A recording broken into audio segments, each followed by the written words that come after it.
chose intéressante, c'est que au niveau politique, souvenez-vous, moi j'adore aller sur l'INA pour écouter les anciens. Et les anciens politiques. Les politiques, quand ils parlaient, il y avait une posture d'adulte, voire parfois un peu parent, mais en général, c'était un discours qui était très pointilleux, il n'y avait pas un mot plus haut que l'autre, tout était bien réfléchi, etc., etc.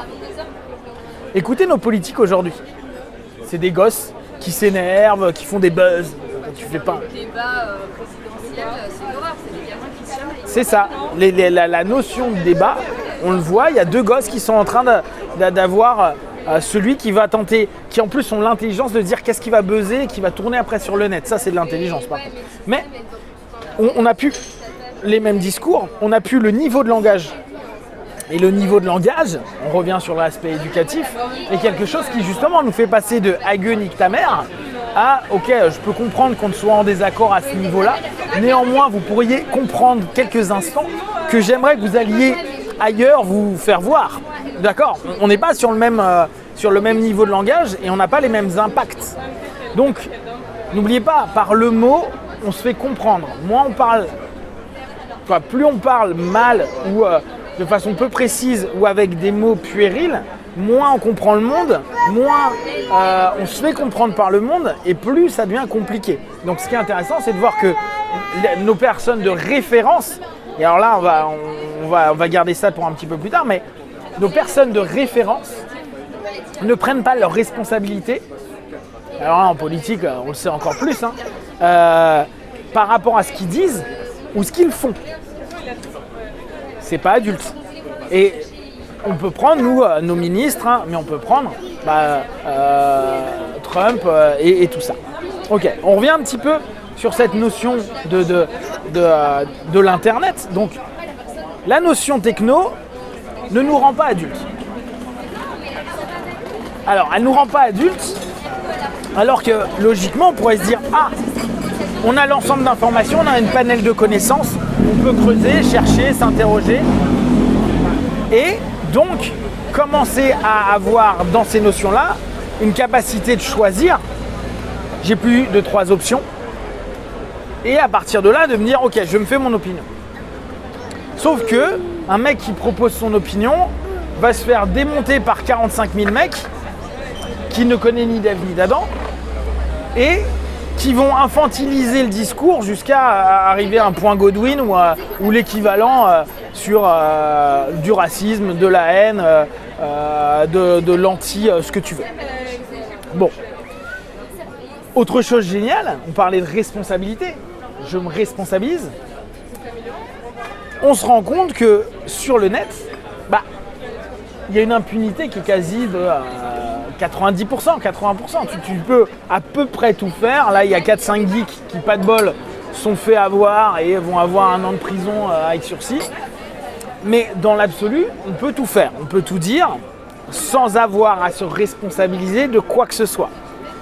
Regardez un petit peu les commentaires Facebook, les commentaires sur les journaux, qu'importe le journal, et regardez à quel point le langage très vite devient très châtié, ça diminue, le niveau il va très très bas. Et que derrière, on est protégé par cette virtualité qui fait que j'ai pas besoin d'assumer. J'ai pas besoin d'être responsable de quoi que ce soit.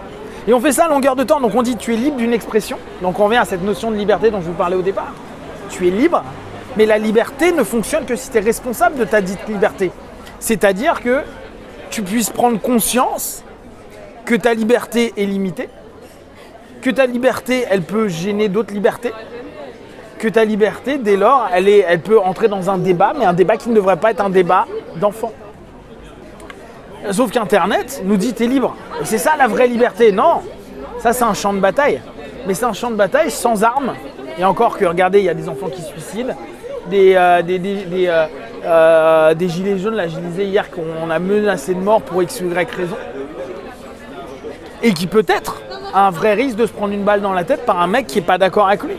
Mais qui fera ça d'abord via un réseau social et à peut-être un moment va créer une réalité, mais une réalité virtualisée au travers de quelque chose non responsable, dans une posture d'enfant, via une émotion et non pas via une construction ou un débat, déjà un échange on peut ne pas être du tout d'accord. Moi je suis pas d'accord avec plein de gens et j'arrête pas d'être pas d'accord.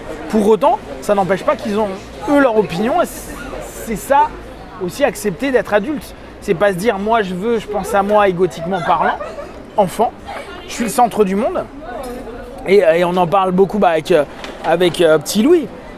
Il arrive à faire de lui le centre du monde à un moment donné. L'enfant c'est ça. Ce qu'on veut aujourd'hui avec le réseau social, c'est d'être le centre du monde.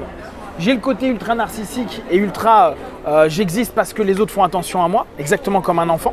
Regardez les Instagram, regardez les Twitter, les trucs, les machins.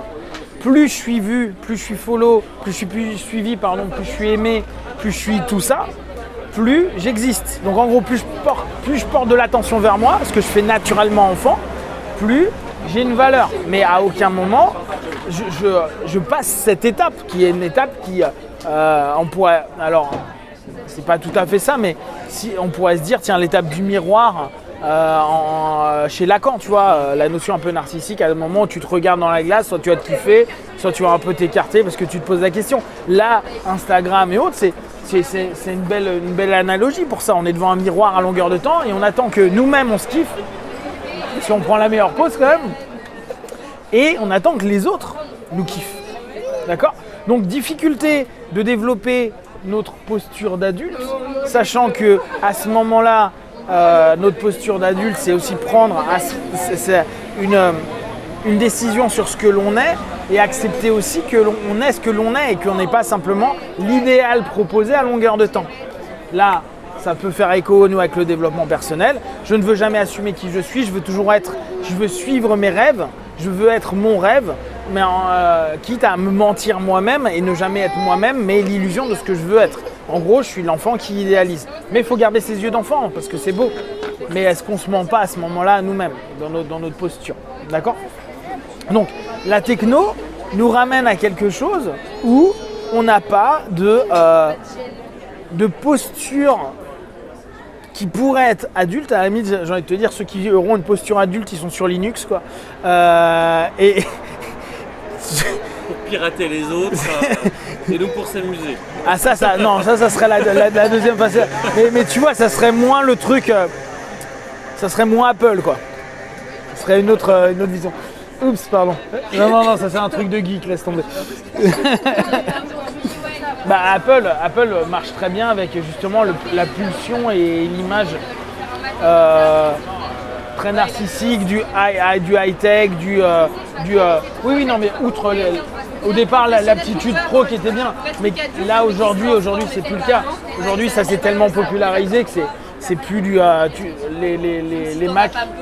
Les Mac c'est ça, parce que le logo est sympa. C'est ça. Bah oui, la notion de groupe, la notion de retrouver tous les trucs. Ok.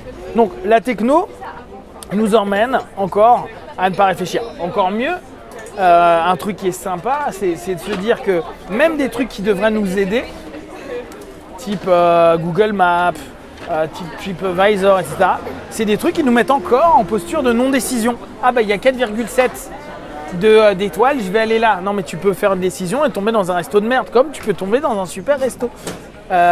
Et donc on se retrouve encore dans un truc de ne pas vraiment choisir parce que c'est le groupe qui nous oriente vers. On diminue au maximum notre notion de. Alors qu'est-ce que ça donne tout ça ? Ce qui est sympa, c'est que on voit que d'un point de vue, je fais ça vite, mais c'est juste pour vous donner un petit peu la notion. D'un point de vue éducatif, d'un point de vue familial, d'un point de vue social, on ne l'a pas trop traité mais on pourra le voir, d'un point de vue techno, on crée plutôt des enfants où on propose les gens de rester des enfants. D'accord ? Pensez les adolescents, t'en parlais tout à l'heure, et maintenant les cinquantenaires qui se prennent pour des ados. C'est le nouveau truc, la nouvelle crise des 50 ans. Ok ? Donc,